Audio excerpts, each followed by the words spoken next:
الحديث التالي حديث 27 عن أبي هريرة رضي الله عنه أن النبي صلى الله عليه وسلم قال: لا يلدغ المؤمن من جحر مرتين. لا يلدغ المؤمن من جحر مرتين. اللدغة في اللغة تطلق على إيه؟ على قرصة الحية. فواحد جالس عند جحر حية، يعني الحيات تعيش في الجحور، فخرجت الحية ولدغته.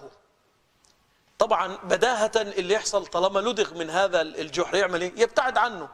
لكن لدغ وباقي في مكانه فلدغ مرة أخرى، يبقى ده إنسان عنده قلة ايه؟ قلة فهم. يعني أنت جاءك الضرر من هنا فابتعد عن الضرر. فمن هنا الرسول، وهذا الحديث صار مثلا، يعني لم تكن العرب تعرف هذا الكلام، فقاله النبي فصار مثلا أن الإنسان الفطن الذكي لا يصيبه الضرر من نفس الشيء أو من نفس الشخص أو من نفس المكان مرتين، فأنت تنتبه من مرة. طبعا الغبي ممكن يعني يجي له مرة واثنين وعشرة وهو مش عايز ايه يتغير، يعني سبحان الله العظيم. يعني وهذا الحديث له قصة، ان في واحد اسمه أبو عزة الجمحي. أبو عزة الجمحي كان من كفار مكة، وكان يقول شعرا في هجاء المسلمين وهجاء النبي صلى الله عليه وسلم. الهجاء اللي هو السب والشتم يعني. وطبعا انتوا عارفين ان الشعر زمان مش زي الآن. يعني الآن الشعر ده حاجة كده ايه، من الرفاهية، يعني انك انت تسمع شعر او تقرا شعر دي حاجة. لكن في حياة العرب الشعر كان ديوان العرب، كان القنوات الفضائية عند العرب هي الشعر. إذا أرادوا شهرة أمر صيروه شعرا. الجهاز الإعلامي للعرب الشعر. فالشعر كان ينتشر انتشارا سريعا كبيرا. تقال القصيدة في مكان فيتعقبها الركبان المسافرين حينا بعد حين، فتنتشر في الجزيرة كلها. ولذلك الرسول اهتم بالجهاز الإعلامي ده جدا، وكان عنده الشعراء حسان بن ثابت شاعر الرسول، كعب بن مالك، عبد الله بن رواحة. كان في شعراء من الصحابة الكرام يقولون الشعر حتى يردوا عن الإسلام وعن رسول الله صلى الله عليه وسلم. ويعني سبحان الله هذا أمر مشهور يعني. وطبعا الشعر كلام، حسنه حسن وقبيحه قبيح، فله حكم الكلام. فكان الشعر علشان تستوعب الجريمة اللي عملها أبو عزة ده زي قناة فضائية. يعني أنت متخيل أن واحد أطلق لسانه وانتشر شعره على ألسنة الناس يسب رسول الله ويسب الإسلام والمسلمين ويسفه منهم. فأخذ أسيرا في غزوة بدر. فلما أخذ أسيرا لم يكن معه مال، كان فقيرا، ورسول جعل إما الفداء وإما أن يعلم 10 من المسلمين القراءة والكتابة. فقال يا رسول الله، أو قال يا محمد أنا مش مؤمن، إن لي عيالا وإني خرجت معهم ابتغاء المال، فمن علي بالعفو ولا أنصر عليك أحدا أبدا. مش هيحصل إن أنا هتكلم عنك ولا عن المسلمين ولا أي حاجة خالص، هنقطع عن الكلام والشعر عن المسلمين. فعفى النبي عنه وأطلق سراحه. فأطلق لسانه مرة أخرى. عارف بقى زي إيه؟ كان يقول لك ديل الكلب عمره ما يتعدل. ده مثل يعني إشارة إلى إنه إيه، يعني كل ما تعدل فيه يرجع تاني، كل مستمر على الشكل ده. فهو الراجل يعني وعد النبي صلى الله عليه وسلم إنه لا يطلق لسانه شعرا في هجاء المسلمين.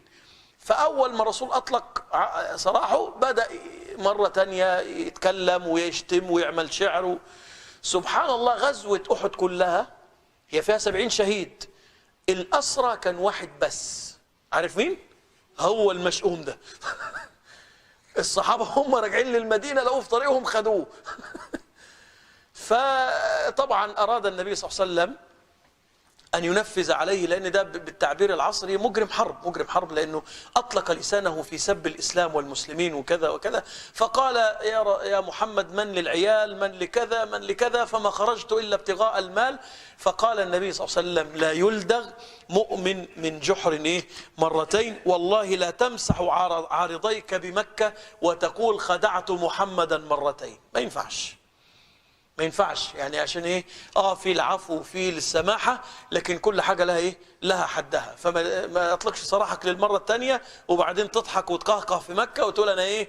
ضحكت على محمد للمره الثانيه. وأمر النبي صلى الله عليه وسلم بقتله باعتباره من مجرمي الحرب في هذا الوقت. ده أصل هذا الحديث.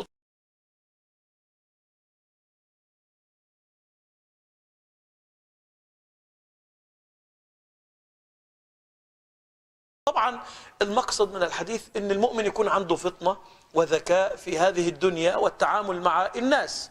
يعني واحد جربته في مرة وظهرت خيانته، ظهر غدره، ظهر نفاقه، ظهر أنه معدنه خسيس وخبيث، خلاص بقى مش محتاجة تجربة مرة واثنين وثلاثة واربعة. يعني سبحان الله العظيم. يعني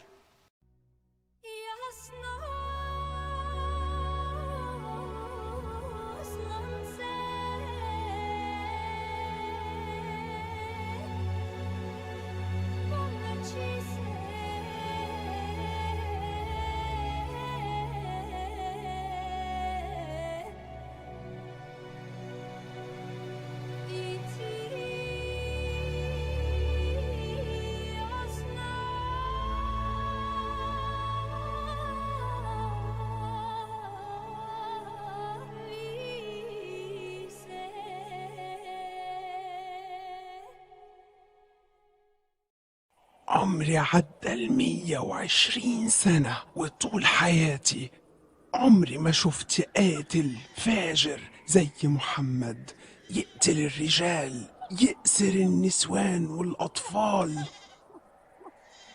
يهجم على القوافل التجارية، ينقض المعاهدات والاتفاقات، يبيع الأطفال كعبيد بعد ما يستخدمهم هو وعصابته. وأكتر من كده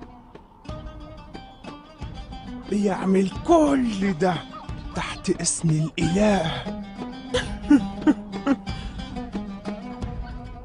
إله إيه ده؟ ده غدر وغير عادل للناس.